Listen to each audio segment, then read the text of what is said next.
আচ্ছা, তো কিছুদিন আগে বড়বাজারে গিয়েছিলাম একটু কাজের জন্য। কাজের জন্য মিনস এর আগের দিন তোমরা আমার ভিডিওতে দেখেছো, মানে আমার চ্যানেলে দেখেছো যে পাঞ্জাবি মার্কেটের ভিডিও দেওয়া আছে। যারা দেখোনি তার লিঙ্কটা আমি এই ভিডিওর ডেসক্রিপশন বক্সে দিয়ে দেবো। তো সেখানেই একটা হোটেল আছে, এটা হচ্ছে কালিকা হিন্দু হোটেল। তো মোটামুটি অনেকের থেকেই জেনেছিলাম যে এখানে খুব কম পয়সায় খুব ভালো সুস্বাদু খাবার পাওয়া যায়, মানে খুব ভালো খাবার পাওয়া যায়, পয়সাটা ম্যাটার করে না, খাবারটা ভালো পাওয়া যায়। তো যেমনি জানা তেমনি ওখানে পৌঁছে যাওয়া। আচ্ছা, তো অ্যাট ফার্স্ট বলে দিই তোমরা ওখানে যাবে কীভাবে। তো এটা হচ্ছে আমাদের রাজা কাটরা মার্কেটের সামনে, মানে যে ব্রিজটা যেখান দিয়ে বাসগুলো যায়, এবং ব্রিজের নিচে এই যে গলিটা যাচ্ছে তার পাশে ল্যান্ডমার্ক হিসাবে এই দোকানটাকে নিয়ে নাও, আদিত্য এন্টারপ্রাইজ। এবং দেখো ঠিক ওপর দিকেই এখানে লেখা আছে কালিকা হিন্দু হোটেল, মানে এই যে সোজা গলিটার ভেতরে লেখা আছে কালিকা হিন্দু হোটেল। তো এই হচ্ছে ল্যান্ডমার্ক, এই হোটেল মানে এই গলি ধরে ভেতরে গেলেই তোমরা পেয়ে যাবে কালিকা হিন্দু হোটেল। আচ্ছা, তো গলিতে এন্টার করে বেশ কিছুটা সিঁড়ি ভেঙে সেকেন্ড ফ্লোরে উঠতে হবে, সেখানে হচ্ছে কালিকা হিন্দু হোটেল। আচ্ছা, তো এই হচ্ছে সিটিং অ্যারেঞ্জমেন্ট, তোমরা এখানে বসেও খেতে পারবে এবং ভেতরে রুম আছে সেখানে বসেও খেতে পারবে, এবং এসি নন এসি দুরকমই ব্যাপার আছে। এবং ওপরটা দেখো এরকম সিলিং একটু ফল সিলিং টাইপের করা আছে। বাকি তোমাদের ভেতরটা দেখাই চলো। আচ্ছা, এটা হচ্ছে নন এসি সিটিং অ্যারেঞ্জমেন্ট, এখানে তোমরা মানে মানে আসন পেতে এখানে তোমরা বসে খেতে পারবে। ভেতরে পাখা আছে কিন্তু এসি নেই, এবং পাশের যে ঘরটা আছে সেখানে এসির ব্যবস্থা আছে। চলো ওটাই যাই। আচ্ছা, তো এটা হচ্ছে এসি আছে এবং এখানে মোটামুটি দেয়ালে কিছু কারুকার্য করা আছে। এখানে আমি আর আমার বন্ধু বসে আছি, তোমরা চাইলে এখানেও বসে পড়ো, এক্সট্রা কোনো চার্জ লাগে না। আর এখানে আমি মেনু কার্ডের ছবিটা দিলাম, তোমরা এটা পজ করে দেখে নিতে পারো। আর এই হচ্ছে মানে সিটিং অ্যারেঞ্জমেন্টটা, ভেতরটা আর কি ফুল এসি আছে। আচ্ছা, এখানে থেকে নিরামিষ ভাত মানে ভাতের প্লেট শুধু 20 টাকা থেকে স্টার্ট হচ্ছে, এবং তুমি তার সঙ্গে যেটা পারো সেটা নিতে পারো। মানে আমরা এখানে চিকেন নিয়েছিলাম আর এখানে মাছ নিয়েছিলাম, আর সেখানে তরকারি থাকে, ওটা কমপ্লিমেন্টারি ভাতের সঙ্গে থাকে ওটা।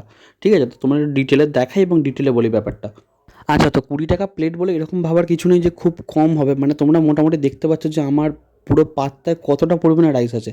মানে 20 টাকার জন্য যথেষ্ট রাইস দেওয়া আছে। আর আমি আদার্স অন্য কিছু নিইনি, আমরা এই মাছ আর মাংস এটাই নিয়েছিলাম। আর এই যে তরকারিটা দেওয়া আছে মানে মিক্স তরকারি, এটাও খুব সুন্দর খেতে। আর অবভিয়াসলি পাইস হোটেলের খাবারগুলো সবই ভালোই হয়।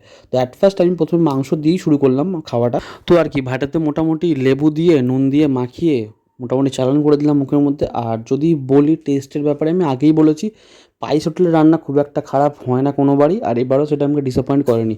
তবে একটা কথা বলাটা দরকার, এই যে তরকারিগুলো করে মিক্স তরকারিগুলো, এগুলো এটা কিন্তু এগুলো খুব সুন্দর করে, মানে খুব ভালো লাগে। এই তরকারিগুলো দিয়েই ভাত খাওয়া হয়ে যায়, মানে ডাল দিয়ে তরকারি দিয়েই বেশিরভাগ মানুষ দেখছি ওনা ভাত খাচ্ছে আর কি। আচ্ছা, চিকেনের ব্যাপারটা তো গেল, এবার আসছে মাছের ব্যাপারটা। মানে যেহেতু কাতলা কালিয়া অর্ডার করেছিলাম আর জুসটা বেশ লোভনীয় ছিল, তো মোটামুটি এবারে আমার পালা ছিল ওই মাছের কালিয়া দিয়ে ভাতটা খাওয়ার আর কি। আচ্ছা, তো তরকারিটা এতটাই ভালো করেছিল যে গোটা লেগ পিসটা ফেলে রেখে আমি শুধু তরকারি দিয়ে ভাত খেয়ে নিয়েছি। আর একটু ডিটেলে যদি বলি, এই মাংসটার দাম নিয়েছে 170 টাকা, যেখানে একটা এরকম লেগ পিস ছিল আর এরকম একটা মাংস পিস ছিল, মানে বডি পার্ট ছিল। তো দুটো পিস মিলিয়ে দাম নিয়েছে 170 টাকা। আর একটা আলু দিয়েছিল তার সাথে, আর মাছটা যে দিয়েছিল মাছটার দাম ছিল 150 টাকা। তো মোটামুটি ওই মাছ ভাত তরকারি দিয়ে আরামসে ভাত খাওয়া হয়ে যাবে, চিকেনটা নাও অর্ডার করলে হতো। আর তার থেকে বড় কথা, তোমরা যদি মানে একদমই মাছ মাংস নাও খেতে চাও তাও সমস্যা নেই, তরকারি দিয়ে ডাল দিয়ে ভাত খাওয়া হয়ে যাবে। আর ওই ভাতগুলো খাওয়ার পরও যদি তোমাদের এক্সট্রা আরও ভাত লাগে তাহলে পার প্লেটে 5 টাকা করে কস্ট পড়বে, মানে পার প্লেট ভাত দেবে 5 টাকা করে নেবে। আর সত্যি বলতে আমি মাছ আর মাংস দুটো খাওয়ার পর, মানে দুটোর গ্রেভি খাওয়ার পর এতটুকু বলতে পারি যে মাংসটার থেকে মাছটা ওখানে বেশ ভালো।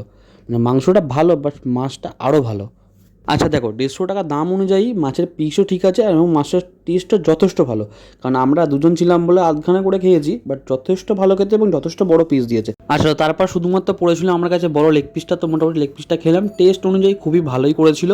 আর সেদ্ধ খুব ভালো হয়েছিল। ওভারঅল যদি এক্সপিরিয়েন্স বলি আমার কালিকা রেস্টুরেন্টে, খারাপ না। তোমরা এখানে কম পয়সায় গিয়ে ভালো খাবার খেয়ে আসতে পারো। আর এই ভিডিওটা করার উদ্দেশ্য একটাও কি, এই বড়বাজার চত্বরেও আমাদের কারো না কারো কোনো না কোনো টাইম যাওয়া হয়, মানে এখানে এত কিছু জিনিস পাওয়া যায় যেখানে যেতেই হয়। তো সেই জন্যই ভিডিওটা করা, তোমরা সেখানে গিয়ে দুপুরের টাইমে ভালোভাবে একটা জায়গায় বাঙালি থালি খেয়ে আসতে পারো। আর একটা জিনিস আমি তোমাদের বলবো, তোমরা ওখানে গেলে মাংসটা ট্রাই করো না করো, মাছটা অবশ্যই ট্রাই করবে। মানে মাছের যে ভ্যারাইটিগুলো আছে ওগুলো অবশ্যই ট্রাই করবে, ওগুলো সত্যিই খুব ভালো খেতে। আচ্ছা, তো মোটামুটি আমাদের খাওয়া দাওয়া শেষ, এবার হাত ধোয়ার পালা। আর তোমরা এখানে মানে যদি এখানে তোমরা গিয়ে থাকতে চাও, এদের একটা পাশে রুমও পাওয়া যায়। এখানে আমি 4টা দিলাম, ওটা তোমরা পজ করে দেখে নিতে পারো। ওখানে রুমও ভাড়া পাওয়া যায়, সেটা তোমরা ওখানে কথা বলে নিতে পারো। এখানে অনলাইন পে এমনি পেমেন্ট দুটোই হয়ে যায়। তো মোটামুটি আজকে এই ছিল আমাদের ভিডিও। আর পেটে খুব চাপ হয়ে গেছিলো অনেকটা ভাত খাওয়ার পরে।